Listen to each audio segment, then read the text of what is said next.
O auditório do Tribunal de Contas do Estado do Ceará, por ocasião do lançamento do curso de extensão de ensino à distância, Controle Cidadão, recebeu a palestra do professor Dr. Roberto da Mata. O evento, que contou com a presença de autoridades do Ceará, representantes de instituições e alunos de graduações diversas, iniciou com a execução do hino nacional, cantada pelo coral Vozes da Corte.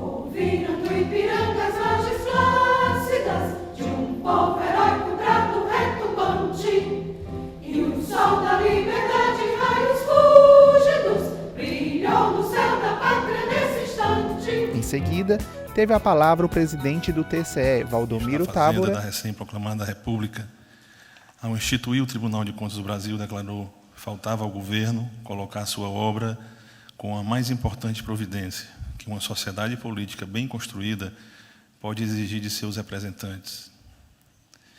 Tenho também defendi à época a necessidade de tornar o orçamento uma instituição inviolável e soberana em sua missão de prover as necessidades públicas mediante o menor sacrifício dos contribuintes. Neste 2015, temos o orgulho e a grata satisfação de comemorar os 80 anos desta Corte de Contas, instituição para a qual presto serviço há 11 anos e que a cada ano se torna mais sólida, transparente e segura, cumprindo a sua missão maior de exercer o controle externo da administração pública estadual, assegurando assim à sociedade a regular e efetiva gestão dos recursos públicos. A palestra, conduzida pelo professor, trouxe o tema Cidadania Ativa na Sociedade Brasileira. Mas eu não sabia que eu estaria no meio de um lançamento de um programa tão importante, embora eu tivesse consciência, e sempre tive consciência, através do meu trabalho, dessas questões complexas que a sociedade brasileira coloca como desafio para a minha geração, que é uma geração que já está chegando, já está dobrando o cabo da chamada Boa Esperança, e, sobretudo, para a geração dos jovens que estão aqui, que é tornar a sociedade brasileira efetivamente igualitária. E nisso, a justiça e todas as justiças brasileiras, todos os tribunais brasileiros, têm um papel absolutamente fundamental. Não vou falar das autoridades políticas, mas eu queria começar, porque eu fiquei numa espécie de encruzilhada, porque é uma solenidade e, ao mesmo tempo, é uma palestra com, digamos assim, presunções acadêmicas, com pretensões acadêmicas. Eu queria saudar a Fundação que me convidou, o Tribunal que me convidou, saudar o Lúcio, que também é meu amigo daqui, sempre, desde que vim aqui, fui sempre recebido com muito carinho, e saudar os novos amigos, que eu não posso nominar, não vou fazer isso, que já foi feito por outras pessoas, que todas as vezes que eu venho ao Ceará, na realidade, depois de meia hora eu encontro um amigo de infância.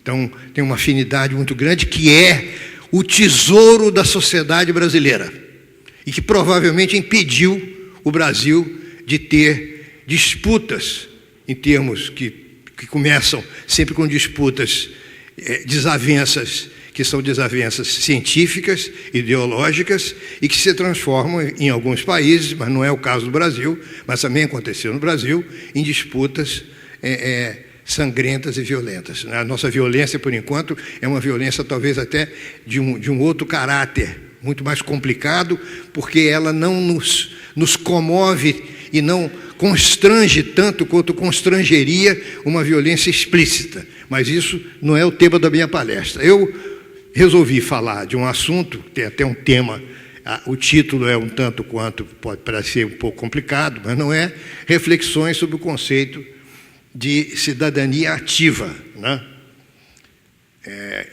Como sempre, a história não funciona, né? Faz parte. Onde é que eu aponto para onde? Para passar para o outro slide. Vem aqui. Ele. Cidadania ativa, obviamente, em contraste com uma cidadania passiva, uma cidadania neutra, uma cidadania indiferente, que é mais ou menos o que acontece, né? Normalmente acontece.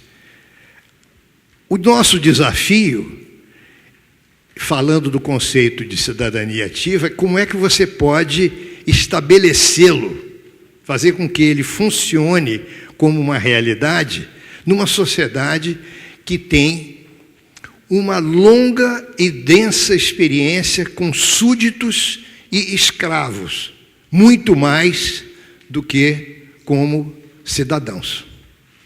Isso é uma coisa importante que a gente lembre, porque eu, quando estava escrevendo, preparando essa palestra, recebi uma revista de Ciências Sociais com um trabalho que falava da visão da elite brasileira, um trabalho de pesquisa.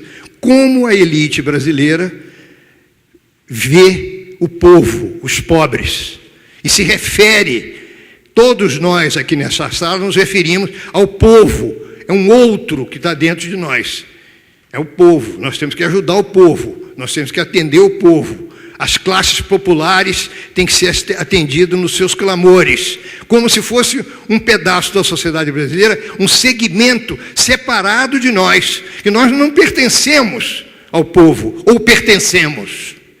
E seria nós, o povo, né?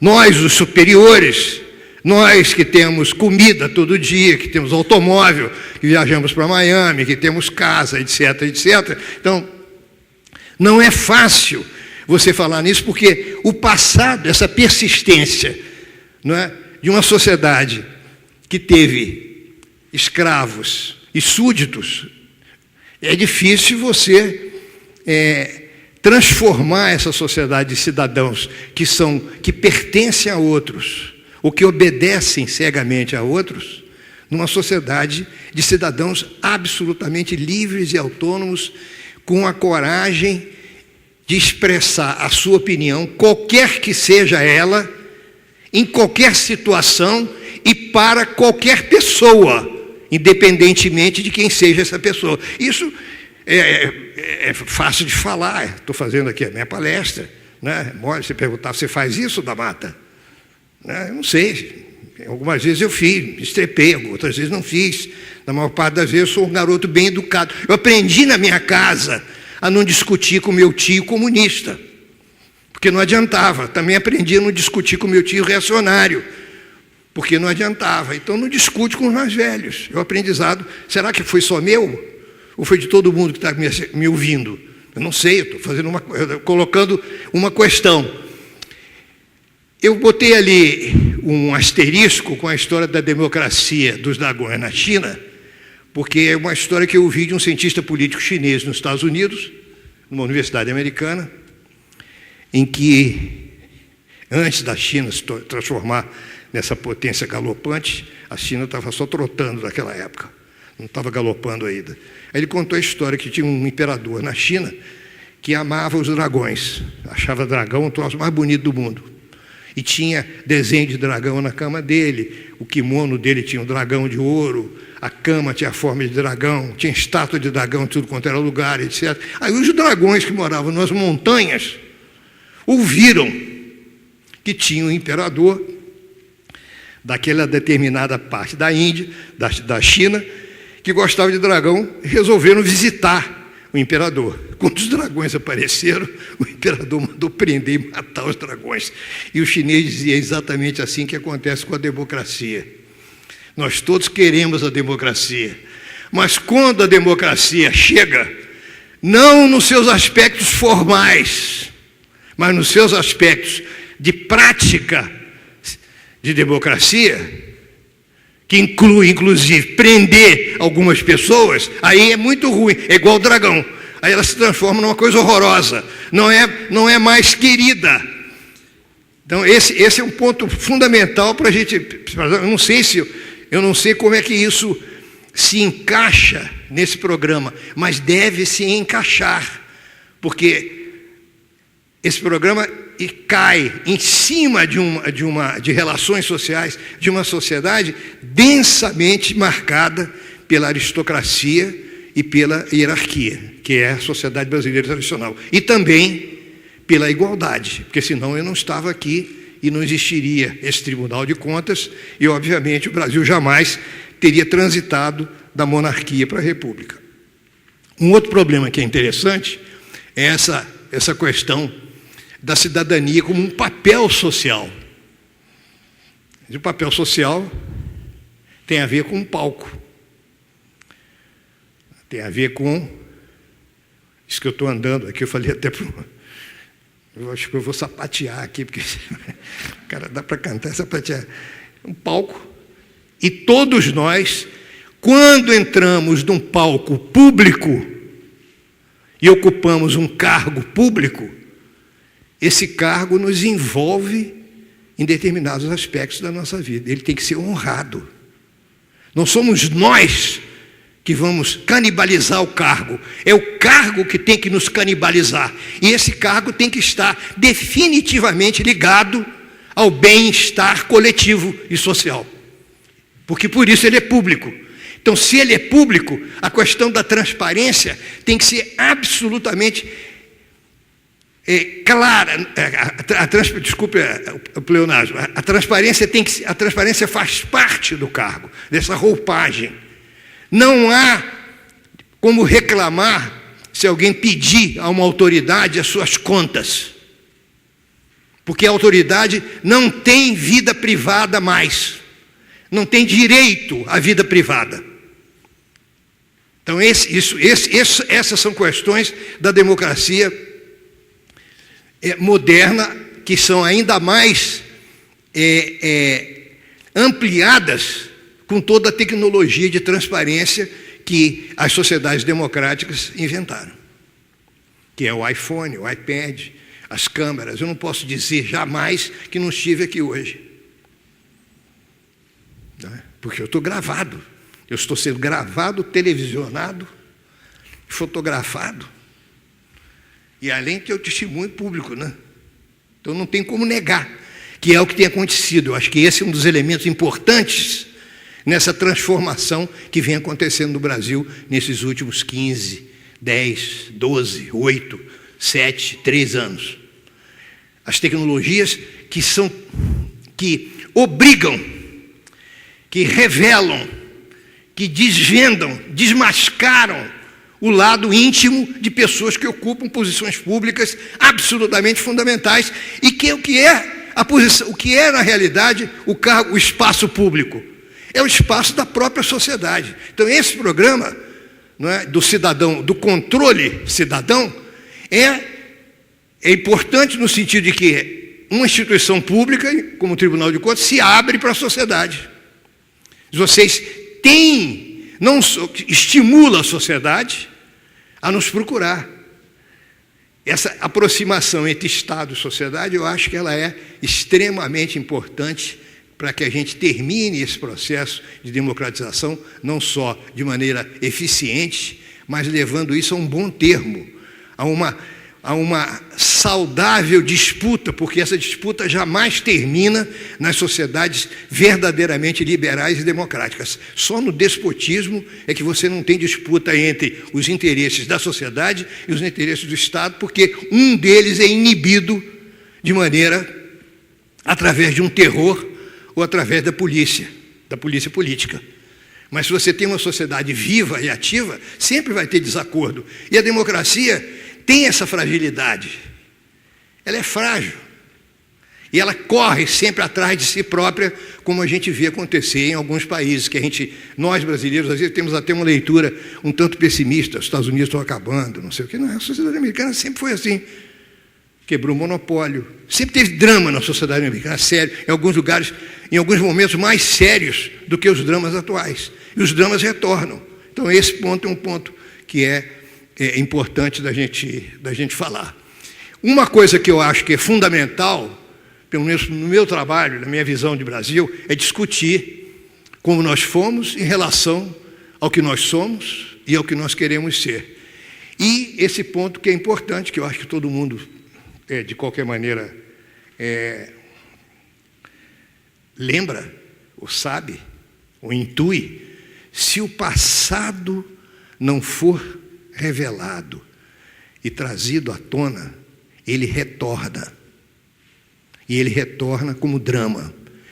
Ele retorna, como disse o velho Marx, ele retorna com tragédia, com comédia. No caso do Brasil, é sempre tragicômico. A gente ri e chora ao mesmo tempo. Ele retorna. E a gente tem que abrir essas, como diz a música do Ari Barroso também, as cortinas do passado, na aquarela do Brasil. Tira a mãe preta do cerrado. É interessante, uma música popular, né? É interessante. Porque se a gente não tiver contato com esse passado, a gente está fadado a repetir o passado. Como nós fomos? De onde viemos? Qual a nossa formação? Como concebíamos política, governo e espaço público? Existia um mundo político no Brasil do século XIX? Uma pergunta. Existia alguma coisa que a gente chamava de política ou era uma questão de família? Existia governo? Ou as pessoas simplesmente eram donas de cidades, de estados, de regiões, do próprio país? Agora fulano, agora a coisa é com eles. Agora eles é que estão no poder. Quem está no poder, essa ideia de poder é brasileira. Agora eles estão no poder, eles é que mandam. E quem tem juízo obedece. É isso ou é uma coisa transitória sempre, como o palco do teatro?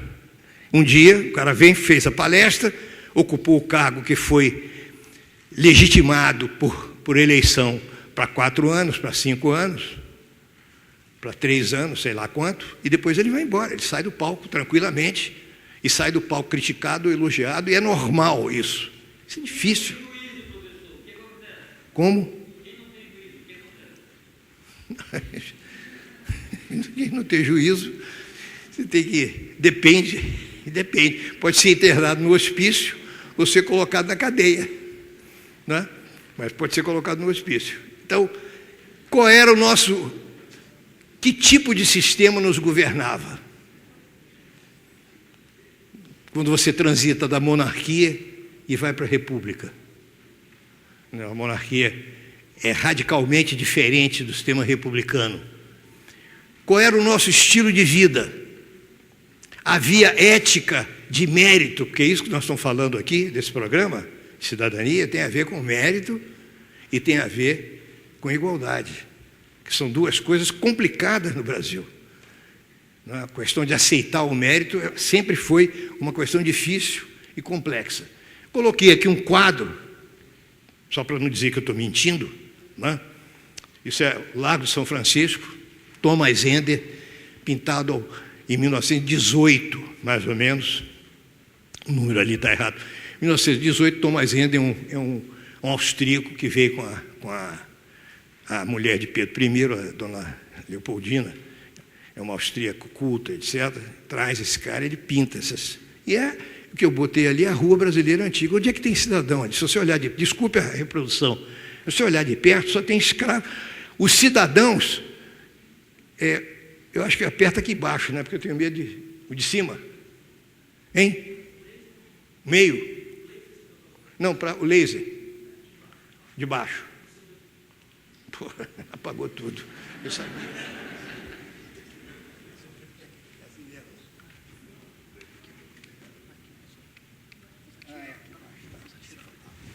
Eu só quero acentuar, porque agora dá para ver. O laser está fraquinho.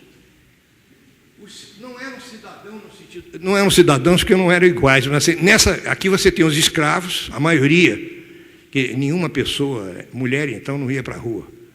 Né? Mas quem era cidadão estava em cadeirinha. Dentro dessas cadeirinhas que eram puxadas por 2 escravos, que eram os Mercedes-Benz da época. Né? E carro de boi, etc. Mas é uma rua que não tem. Isso aqui é súdito e cidadão. Tem um cara a cavalo aqui que provavelmente é um oficial, etc. E o resto está pegando água. Né? Então, essa é a rua brasileira clássica. Né? Ela provavelmente se reproduzia em todas as cidades brasileiras de acordo com as suas feições regionais. Né? Hoje, essa rua mudou. Cidadania demais para alguns, cidadania de menos para outros. Está lá esse cartaz, eu tirei isso da internet, né? Fui tirando. Né? Em tanta coisa errada que não cabe num cartaz. Não é um slogan de caráter político partidário clássico, rotineiro. É uma coisa diferente, que tem uma criatividade individual. É de um segmento, talvez, que tudo cabe num segmento, né? Mas não é uma coisa direcionada, que foi discutida por um grupo. É mais complicado do que isso para explicar. Um país mudo não muda. Até um elemento poético, né? Quer dizer, uma criatividade que aparece no campo, isso é na rua, está acontecendo na rua. A casa e a rua, como dois espaços cósmicos da sociedade brasileira, importantes, né? Na rua, aí eu botei um outro quadro, que é do Rugendas, que é um pintor que também vem com uma dessas missões europeias. Ele pinta, isso aí é a Rua Direita, no Rio de Janeiro. Se vocês olharem esse quadro com cuidado, vocês vão ver que isso é uma rua brasileira. Aí vocês vão falar para mim, não existe mais. Existe essa rua. Essa rua está presente no centro de Fortaleza. Onde você tem, no Rio de Janeiro, tem camelô misturado com automóvel, com bicicleta. Aí, se você for à Índia, é a mesma coisa. Estou dizendo que não tem que ser assim? Não. Eu não sou contra isso, não. Não estou querendo que a polícia faça uma invasão para punir. Estou simplesmente mostrando o que é, o que existe. Esse que é o meu ponto. Não estou dizendo que não tem que ser, não estou reclamando, não estou dizendo que está errado. Porque se você pegar uma pintura de um pintor americano, da mesma época, de Manhattan, nessa mesma época, na virada do século, você vai ter a mesma confusão. Automóvel misturado com gente, não tem sinal, as ruas não são demarcadas. O espaço urbano, por definição, cidadania vem de cidade. A cidade é uma máquina de democracia. Quer você queira, quer você não queira. Porque é na cidade que as pessoas percebem as diferenças significativas entre elas e os outros. É onde você aprende o alternativo. A alteridade é aprendida na cidade, onde você descobre que a sua casa é pobre e que o cara tem mora num palacete, que o seu bairro é miserável, não tem esgoto. E o bairro do outro fulano, do seu amigo, do seu colega, tem esgoto. É na cidade que você repara a diferença. Então, a cidadania vem do civitas. Essa ideia de que você tem uma regra. E outra coisa, a cidade obriga a igualdade, mesmo que você não queira ser igualitário. É o que nós vemos no trânsito. Eu escrevi um livrinho sobre trânsito, Fé em Deus e Pé na Tábua, que isso é claro, o nosso problema no Brasil, nós como brasileiros, nosso problema não é a desigualdade. Embora a gente fale muito de desigualdade, mas não é a desigualdade. Nosso problema é a igualdade. Nosso problema é entrar na fila para entrar no avião, para ir para o Rio. Ou sei lá, para a China, para Miami. Nosso problema é quando você tem que esperar no restaurante e não tem lugar para você. Como não tem lugar para mim, porra? Eu venho aqui todo dia. Ô fulano, ô Zé, como é que não tem lugar para mim? Entendeu?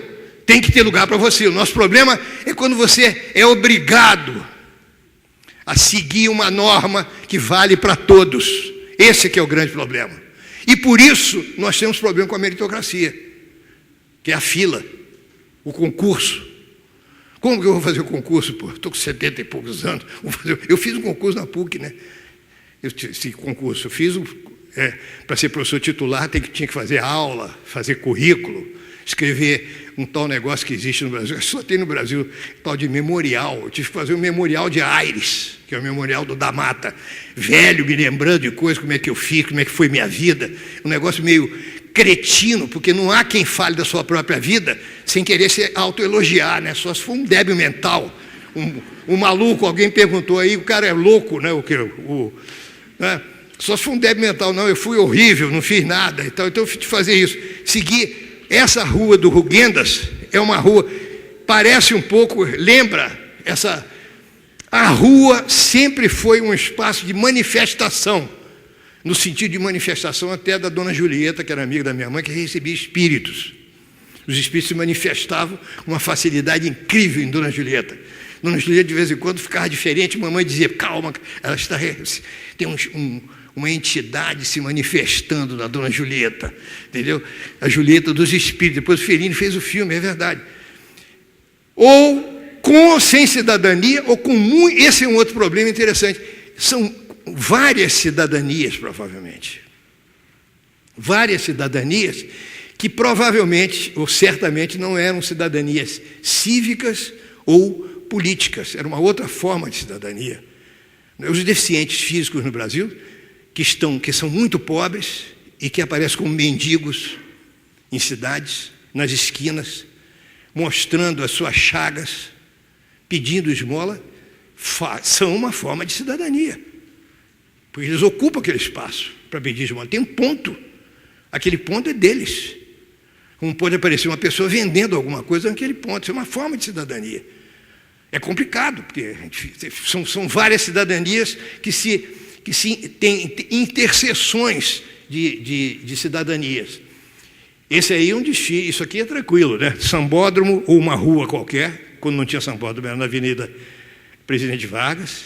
Eu, quando fiz meu estudo do carnaval, eu estava lá, era na Presidente Vargas, agora tem um sambódromo, é o lugar especial do samba. O desfile carnavalesco, a rua aparece dourada, né?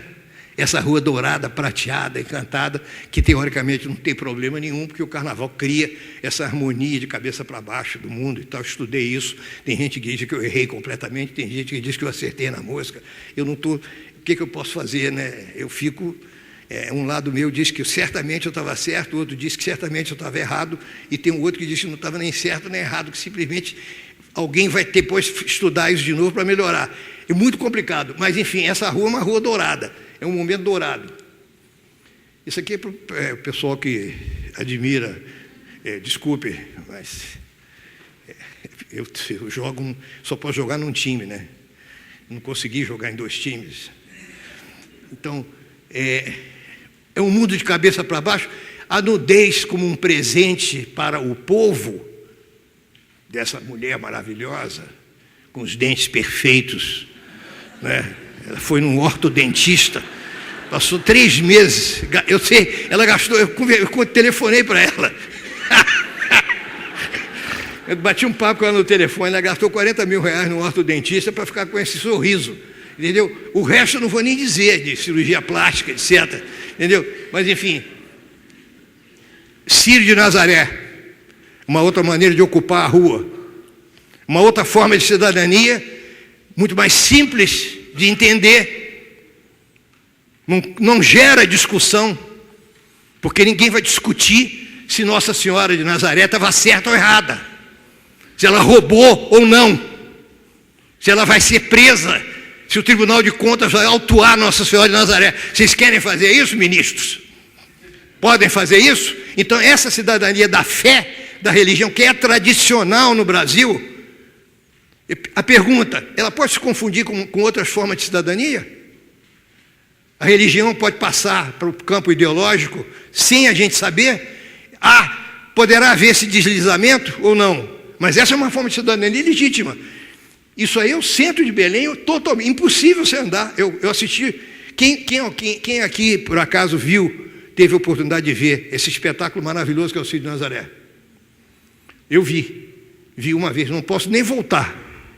Não posso voltar, porque eu prometi que eu ia pegar a corda se eu voltasse. Eu já fui convidado umas 4 vezes, não posso, porque eu não posso também negar uma promessa para Nossa Senhora de Nazaré, embora eu tenha uma dificuldade de acreditar em sobrenatural terrível. Mas eu não quero voltar, porque se eu voltar eu vou ter que pegar na corda, e quem pega na corda fica descalço, etc. E eu já estou ficando meio velho, com problemas, enfim. Essa forma de cidadania é importante. A uniformidade é a hora de um desfile militar brasileiro, onde você tem uma outra maneira de ocupação desse espaço público e, consequentemente, uma outra forma de cidadania que lhe corresponde. a troca comercial, os camelões, uma fotografia de uma rua do Rio de Janeiro, poderia ser uma outra rua de uma outra cidade brasileira, provavelmente vocês encontrariam também a mesma forma. A rua como lugar de religião, do comércio e da festa. A rua como lugar do confronto político é mais raro ou provavelmente mais recente. A rua.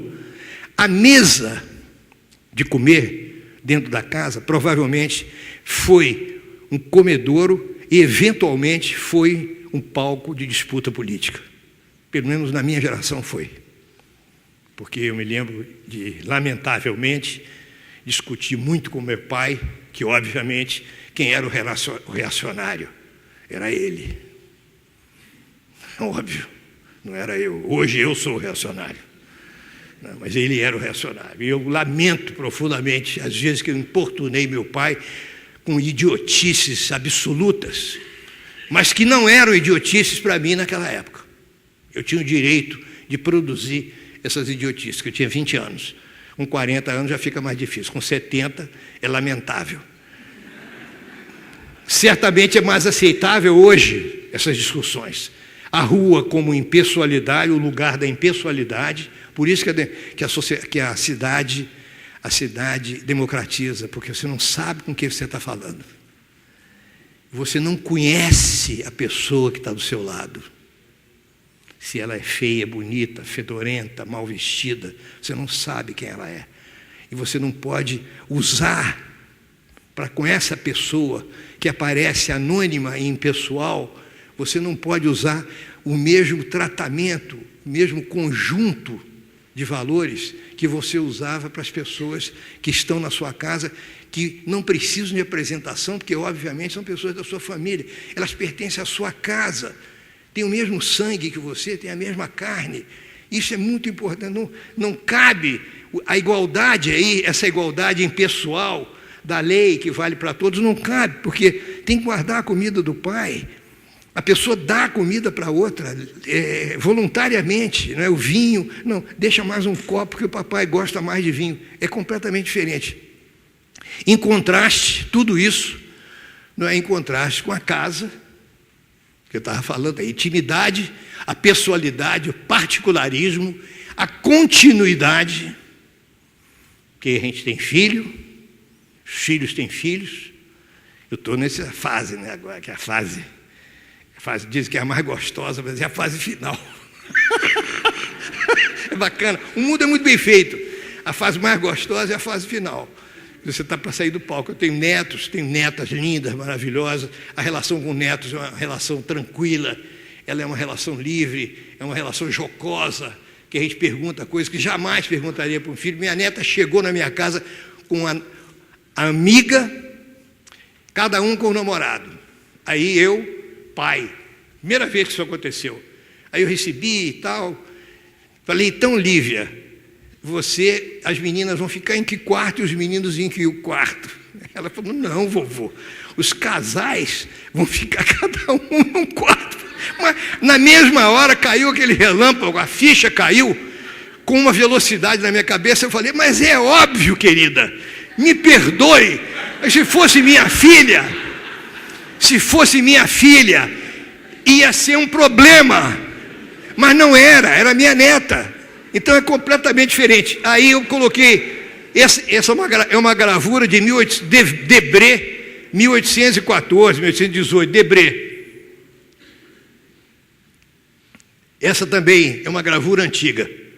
Eu coloquei essa que vocês notem ali perto da mulher, a dona da a casa não tem dono, né? A casa tem proprietário, mas a casa tem a dona. Ela chega para o marido, quem é a dona da casa? É ela. Ela está com um chicote ali do lado, está vendo o chicote ali? A mãozinha esquerda, ela está em cima do chicote. Essa casa brasileira, evidentemente vocês vão dizer, mas Lula Mata, você está completamente enganado. Porque isso é antigo, né? Isso não existe mais no Brasil. É claro que ninguém aqui em Fortaleza tem empregada, né? Vocês todas, senhoras que estão aqui, fazem tudo, né? Lavam, passam, cozinham, tomam conta dos vossos maridos, entendeu? telefonam, controlam os filhos, dirigem carro, fazem tudo. Está aí a continuidade desse domínio específico, que é o domínio da casa e da família, onde as transformações são aceitas com relutância, porque não cabem muito bem nesse mundo, e as discussões políticas são muito complexas. Não digo que não existam, mas são complexas. Não é? Começos. Como é que nós começamos? A representação. Isso é uma representação, é óbvio. Isso é Vitor Meirelles, em 1860, o descobrimento do Brasil. A ideia que o Brasil foi descoberto já é uma ideia bastante forte. E é evidente que não foi. É evidente que o Brasil foi conquistado. Mas a gente classifica esse encontro de portugueses com índios como uma descoberta e com um beneplácito da Igreja Católica, com uma hierarquia ali. Esse quadro é totalmente hierárquico, ele tem um centro, o principal eixo é um eixo vertical, que é marcado pela cruz. Logo em seguida tem um padre consagrando a hóstia, e os índios ali, representados inclusive de forma meio animalesca, né? Aí o índio em cima de árvore, do lado, no chão, e no centro, evidentemente, nesse primeiro círculo mais próximo do sagrado, estão os colonizadores, que teriam a legitimidade de ensinar a esses índios a como eles deveriam ser, né? Uma ideia que hoje a gente está superada, a gente discute, etc., mas ainda continua persistindo na nossa memória. Senão esse quadro não teria sentido. Isso aí é como nasceu a famosa República Estados Unidos da América, os grandes imperialistas do norte, né? Os grandes capitalistas, conquistadores, etc. Olha lá como é que eles representam lá, tudo com papel na mão, que é mais ou menos, me lembrou até esse esquema aqui do tribunal, esse espaço, todo mundo sentado, anotando coisas com papel e lápis, escrevendo. Eles estão fazendo a Constituição americana, sentados. E outra coisa, não tem nenhuma mulher nesse quadro. Esse é um ponto que eu já fiz essa palestra, não igual, mas nos Estados Unidos. Ficam meio assustados. Os americanos ficam meio assustados, porque os americanos inventaram o feminismo. Não tem nenhuma mulher. Não tem Nossa Senhora. No protestantismo não tem Nossa Senhora. A Nossa Senhora tem no catolicismo. O apelo. A mãe de Deus. Deus tem uma mãe. Por isso que xingar a mãe é problemático. Não é? Fala, sua mãe. O sujeito já tira um revólver. O cara tira um revólver. Não é? Porque agora lá eles não têm, é tudo pai. O negócio lá é o pai. Né? O pai é importante no Brasil. Basta ver meia novela, não precisa nem assistir 3 capítulos, basta ver o primeiro capítulo, está todo mundo atrás de um pai. Né? Quem é meu pai? Será que é o fulano? Não, não é. Está todo mundo procurando um pai, que o negócio da paternidade aqui é implícito. O valor do pai é implícito. Né? Lá, a ideia deles é que tem os pais fundadores, porque lá não é uma sociedade que foi descoberta, é uma sociedade que foi fundada e logo ela foi construída na base dessa cidadania. Questões fundamentais. Cidadania está ligada a trabalho, a mobilidade, a liberdade, a igualdade e, obviamente, ao individualismo. Educação para a igualdade e para uma integração entre Estado e sociedade, eu acho que é um ponto absolutamente fundamental para você começar a dinamizar o controle cidadão, para você aproximar o Estado da sociedade. Né? Sair do palácio, sair do lugar especial onde estão os tribunais e ir para a rua. Eu acho muito curioso, e vou dizer isso sem nenhum problema, que os governantes brasileiros governem de palácios. Eu jantei ontem em palácio. Cara, aqui o quê? Eu jantei em palácio. Todo mundo em palácio. Os Estados Unidos tem uma Casa Branca, né? Casa Branca. O título é significativo, né? Não deve ter mancha, embora tenha sido manchada desde a Guerra Civil. Né? E eu não vou falar de Bill Clinton, né? Na Casa Branca. Não só manchou, mas tornou um pouco pornográfico, chamado escritório oval, o Oval Office, entendeu? Não vou falar de Bill Clinton, porque todo mundo aqui é adulto, né? Ninguém vai ficar ofendido, nem se tivesse um americano, não sei se tem algum americano, mas ninguém vai ficar ofendido. Mas como fazer no Brasil, onde até 1888 tinha escravos e não tinha empresários?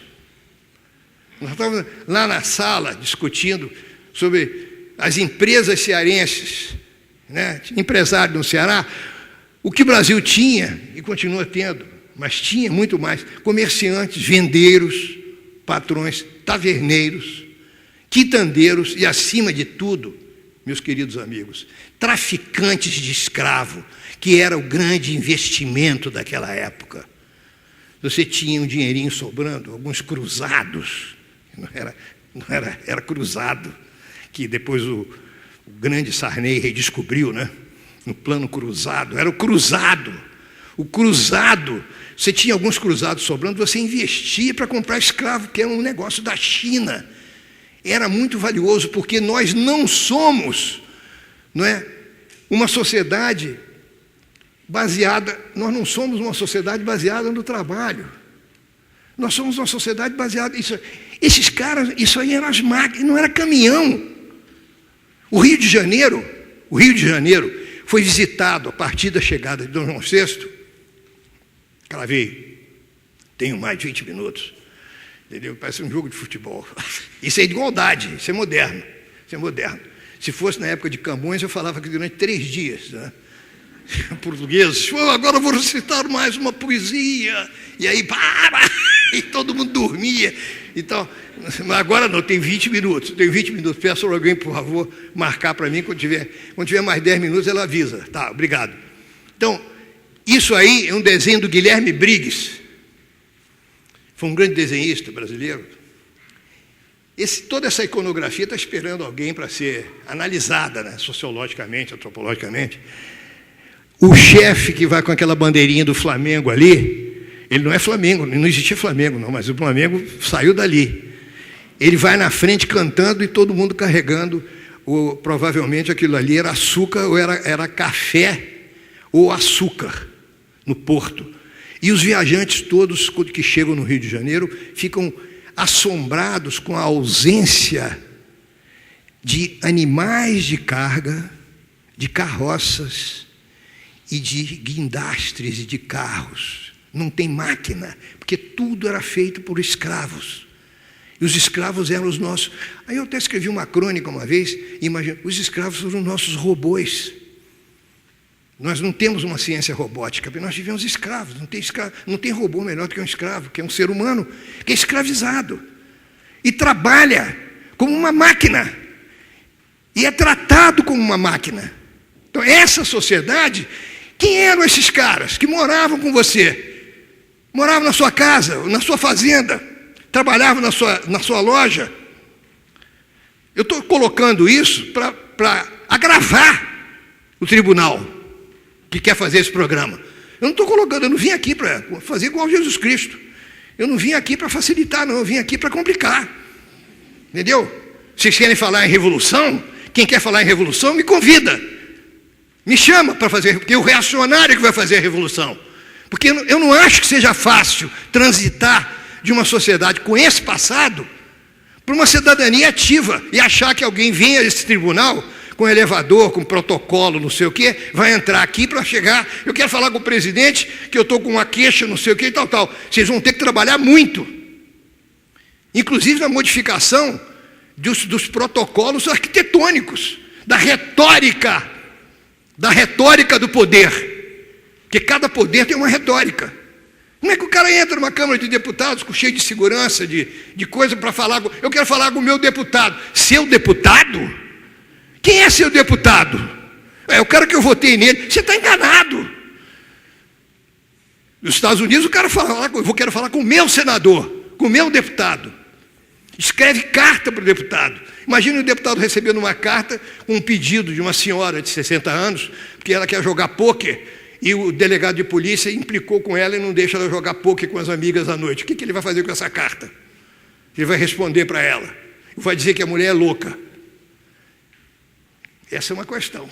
Daí, as máquinas do Brasil da época. Escravidão mais aristocracia, igual a trabalho, que é igual, por sua vez, a castigo. Trabalho, não é à toa que o Congresso está discutindo a questão das leis do trabalho. Não é à toa que se discute previdência e que todo ministro da Previdência avisa, vai estourar, que o único país que promove as pessoas quando elas se aposentam é o Brasil. Promoviam, agora não é mais assim, mas em algumas carreiras ainda é. Né? Você acumula aposentadorias. Né? Eu tinha um tio que, claro, major, passou a tenente coronel, virou coronel, se aposentou. E a ideia de que trabalhar é muito chato, né? Trabalhar é chato. Acordar cedo, o que eu vou fazer? Trabalhar é chato. Eu não posso achar trabalho chato porque não tem como. A ideia é de que trabalho é um castigo. E aí tem uma cena, foi uma das primeiras leis que os estrangeiros, quando vieram para o Rio, proibiram, era chicotear, punir em público, né? Chicotear. Mas isso, evidentemente, que acabou, né? Acabou. Isso aí, eu tirei a fotografia isso é aquele garoto que foi espancado no Rio de Janeiro e amarrado. Acabou. Né? Como é que a gente faz? Você vê como retorna, como as coisas voltam feito bumerangue. Coisas que não existem mais. Um desenho, que é um desenho de autoria mais ou menos desconhecida, dizem que foi um inglês que fez para ridicularizar Dom João VI com os príncipes em volta, a princesa, e recebendo o famoso beijamão de Dom João VI, coisas que não existem mais, né? I'm sorry, entendeu? Eu peço desculpas, humildes desculpas, não existem mais, entende? Representações ou imagens do Brasil. Estou queimando meus 20 minutos, estou chegando no final, vou terminar certinho. A imagem do Brasil, que provavelmente é mais, digamos assim, seria, se eu desse 2 cartões e pedisse para entregar qual a imagem que se aproxima mais, seria muito mais essa aqui, né? Provavelmente com isso aqui menor ainda, os médios menores, e isso aqui imenso, embaixo do que essa aqui, que é essa correlação, né, de você, o hoje e o amanhã, estarem mais ligados, mais intrinsecamente transitáveis, né? Você se pensar mais facilmente o Brasil de ontem com o Brasil de hoje, ter mais proximidade, porque a gente faz uma amnésia do passado do Brasil. A gente não gosta de pensar no passado do Brasil, né? Desafios, só para a gente começar a arrematar. Desafios. Um dos primeiros problemas, né? Pensar politicamente no futuro, que é uma coisa complexa, porque o político atrapalha um bocado de coisa. E tem muitas ideias políticas juntas. Criar programas onde o mérito seja realmente contemplado, né? É um concurso. Quem é o cidadão mais ativo? Quem é o cidadão que fala mais? Quem é que está mais disposto? Essa ideia de você premiar, estimular essa cidadania ativa poderia funcionar. Realizar rituais competitivos, você entregar prêmio, mostrar para as pessoas da comunidade, diminuir, fazer coisa com bairro, com rua, né? Cidadania numa rua, qual é a rua que cuida melhor e tal, que são coisas que quando você conversa com muitos amigos, meu caro, isto é uma babaquice, isto não funciona no Brasil. Então, se não funciona no Brasil, vamos todos meter uma bala na cabeça. Porque se você não experimenta, se você não treina, se você acha que isso não funciona, então acaba, não faz, desiste, fecha o teu jornal, fecha o tribunal, e eu paro de dar palestra. Aliás, seria muito bom. Paro de dar palestra, paro de viajar, não fico sem dormir em hotel, entendeu? E fico em casa. Porque se a gente desistir, o negócio é que democracia dá trabalho. Acima de tudo, dá muito trabalho. Tem que ter muita imaginação e persistência para trabalhar com as pessoas, para conversar com as pessoas. Não é converter pessoas, porque converter, desde o tempo que o Brasil foi descoberto com os jesuítas, que nós aprendemos a ser convertidos. Conversão é fácil. Ditado e cópia. Escreve aí. A maioria de nós, os mais velhos aqui, sabe o que é isso. Ditado. Aí a gente tirava o caderninho e escrevia. Nenhuma professora perguntava, o que você acha disso? O que você pensa disso? O que você pensa dessa ideia? Você leu fulano de tal, você leu um texto do Rui Barbosa. O que você pensa do Rui Barbosa? Você acha que o Rui Barbosa era um cara adequado para o Brasil ou não? Onde é que você acha que ele errou mais ou menos? Essas são essas questões. Outro ponto. Isto aqui, eu fico feliz de estar falando no tribunal, porque eu acho que isso é muito importante. Regras fixas e fáceis de serem compreendidas. Lidar com o lado jurídico negativo e defasado, cara. Você recebe uma intimação de um judicial, você tem que chamar um advogado para ele traduzir para você. Eu recebi um negócio de imposto de renda, eu não entendi nada. Não é possível que eu tenha um doutorado e tenha escrito quase 20 livros e não tenha entendido uma mensagem no imposto de renda para mim, porque ela está vazada numa linguagem do século XVI. Eu não entendi quando houve uma discussão no Supremo Tribunal, uma discussão importante no Supremo Tribunal. Eu estava em Brasília, eu fiquei a noite toda assistindo. Eu não entendi. Eu não entendi o que os juízes do Supremo estavam falando. Eu fiquei impressionado comigo mesmo e com eles. Porque se eu não estava entendendo, ninguém podia estar entendendo. E eles também não deviam estar entendendo. Então você tem que simplificar esse troço, falar direto, né? Aquela coisa a linguagem direta, premiar os melhores e você estimular o desempenho, a coisa performativa, né? O ato externo, fazer com que as pessoas apareçam mais, se manifestando, estimular a inovação com programas especiais e a presença disso que eu acho fundamental. Os responsáveis têm que aparecer. Tem que aparecer. O responsável pela cidade tem que aparecer na cidade. O responsável pelo Estado tem que aparecer em algum lugar. Não pode ficar escondido, como uma figura sagrada, uma espécie de uma relíquia, trancado, porque não pode. Mas não pode aparecer porque vão vaiar. Tem que vaiar, vai, daí, qual é o problema? Vaiou uma vez, depois não vai mais, porque ele acertou, aí aplaude. Na terceira vez que aparece, na quarta vez começa a aplaudir. Mas tem que aparecer, não pode ficar escondido. Você é o responsável.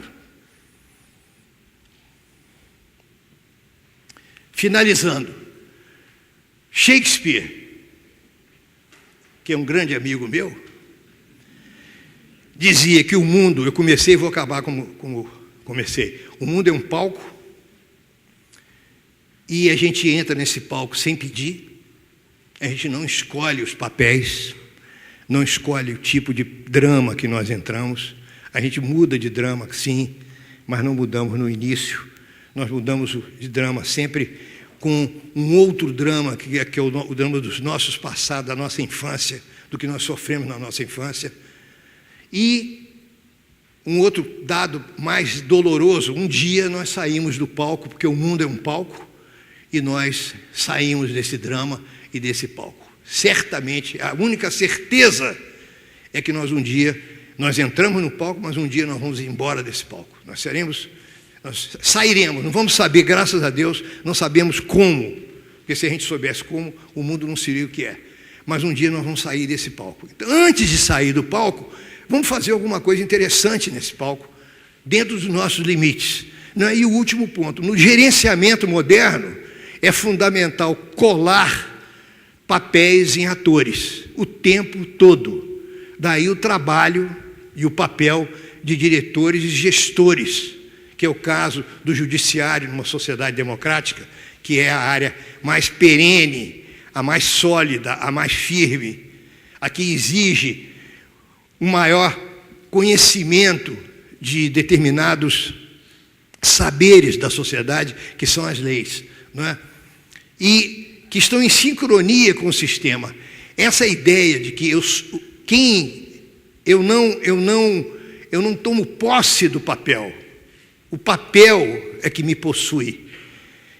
Ele é que tem que ser dignificado, e não eu através dele. É uma ideia fundamental que eu acredito que pode ajudar a construir e a colaborar. É a minha contribuição a esse programa que vocês decidiram realizar em tão boa hora. Muito obrigado.